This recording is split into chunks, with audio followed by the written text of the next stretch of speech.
Ronaldinho tentar o desafio da latinha. Se ele conseguir 3 amendoins em 1 minuto, fatura 10 mil. Tá preparado, Zeca?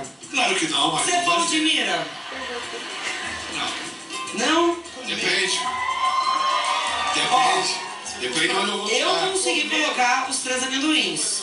Com meus amendoins seria mais fácil, né? Mas aí é fácil, né? Acaba 10 mil. 3 amendoins.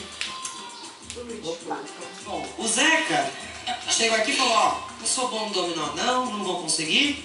Ganhou o jogo e faturou 2 mil. No amendoim, joguinho de bar, vai ser fácil. Valeu 10 mil reais. Só que antes eu quero que você cante. Agora. Garanhão. Vamos lá. Vambora? Zeca Pagodinho.